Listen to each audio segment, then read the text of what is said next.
How are you doing this morning? In honor of your orange tie, we're going to talk a little Baker Mayfield, who is donning the orange and brown of late with the team that currently employs him, the Cleveland Browns. He's fiery and fun to watch quarterback. Jenna Wolf presenting a nice work environment for you today. Real comfortable. Nice I didn't know where he was going. I got a little nervous. A little smooth transition. Not like Miss Jimmy Butler did yesterday. Got it.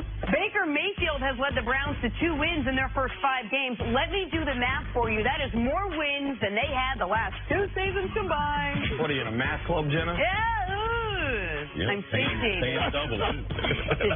I'm going to read the next sentence with the ferocity of someone.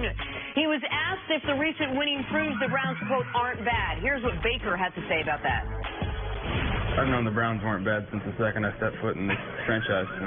We had a special team from the get-go. Whoever we're playing has nothing to do with this team.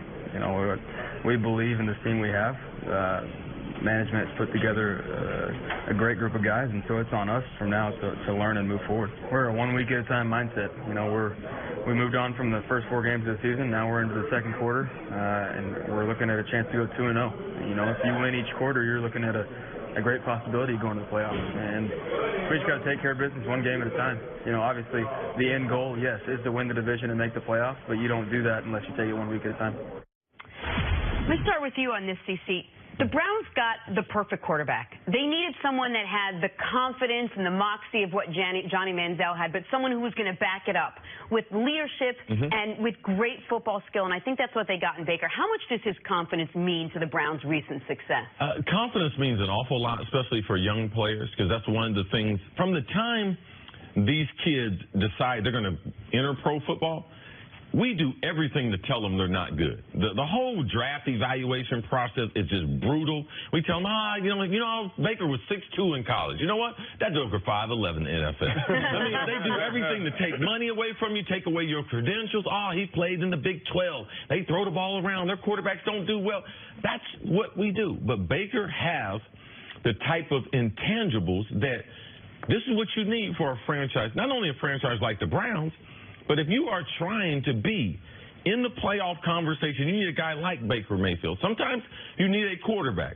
And I believe that Sam Darnold is going to be a good quarterback. I believe Josh Rosen is going to be a good quarterback. I don't believe that they have the same type of energy that Baker. So when you're saying Baker going to Cleveland, it was important? Yeah, because his story, it matches up with Cleveland. Nick talks about it all the time. Twice a walk-on. Not once. Twice. One of the most efficient passers we've ever seen. Could have come out of college in 2017. It could have come out a year earlier. Stayed and rebroke his passing efficiency record. So you're talking about a guy who's been a high achiever, an overcomer, a guy that one of the best stories for me is him and his dad almost getting into a fist fight, where he wanted to take a lesser scholarship, and his dad told him to go to Texas Tech and walk on. He was like, no, I want to take this scholarship. His dad was like, you can do it. So coming to fisticuffs with his dad, he's had a lot of great building blocks that I believe a franchise who has a history of Cleveland, it matches up well with who Baker is. Yeah, he was the missing piece, right? And when John Dorsey decided to make him the #1 overall pick, all of us were scratching our heads and saying, I don't know about this one. Maybe he's got the highest ceiling, but he's got the lowest floor. But it seems like that risk has paid off for that Cleveland Browns front office. But in looking at this Cleveland Browns team, this is not a team that's bereft of talent. A lot of losing went into being able to get these players on this roster. A lot of high draft picks. Now, of late, those high draft picks have worked out. Some of the ones earlier this decade, not so much. But guess what? You didn't have to sign those guys on second contracts, so you had the cap space to go out and do a little bit of shopping the last 2 off seasons, and all of that has paid off. But in looking at what Baker Mayfield has meant to this organization the last couple of weeks as he's been the starting quarterback, you can look at their offense. They're averaging over 450 yards of offense a game. Just to put a little context on that, the Rams are the #1 offense in the NFL. They're averaging 468. So I think they're tied for the most big plays in the last 2 weeks in the NFL. Plus, there were a couple of those games they could have won. Yeah, the Oakland Raiders overtime game. Easily. I mean, they had a double-digit lead in the fourth quarter, and they couldn't finish the drill. But that's where this team is. They're trying to figure out how to win now. It's a lot of young guys that haven't been there before, but it's not because they don't have talent. That's not why this is a team that's struggling to find a way to win. This is a team that just doesn't have the formula for success. And if you don't have the formula, it's hard to replicate week in, week out. It is one thing for some of these young quarterbacks to come out with a team that has been struggling and say, we could win a couple games this year. We could be substantial.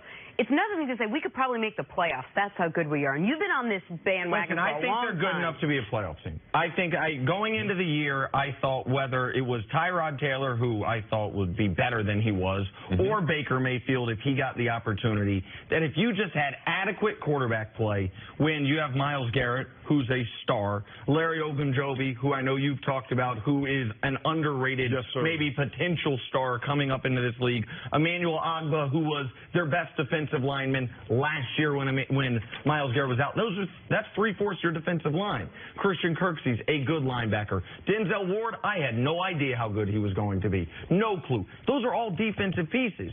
If you have a difference maker at quarterback, when you have that type of defense, I think 3 good running backs. My biggest criticism of Todd Haley since Baker's gotten in the game is give Nick Chubb the ball more. Right. I don't understand. That Raiders game, I mean, he had 3 carries for over 100 yards. I mean, give Nick, and in this last week's game, he played well in limited carries. But I just think they have enough talent. And because maybe they could have 4 wins right now. But 2-2-1, you're fine. Like in the AFC and the AFC North, even with Cincy at 4-1, you're fine. So could they win 9 games and be a playoff team? Absolutely they could. What worries you about this Cleveland team, Steve? I got 2 major concerns. And number 1 is they got all this talent together by losing. I know Baker just got there. Half the games in the NFL are won and lost. People are like, oh, well, yeah. But half of them, you know how to win. And the other half of the teams, they know how to lose. I'm concerned about all these close games, them not knowing how they're going to win these games because they've lost a lot of them over the years, and they've lost a lot of close ones. My second concern is they don't have a lot of talent at wide receiver.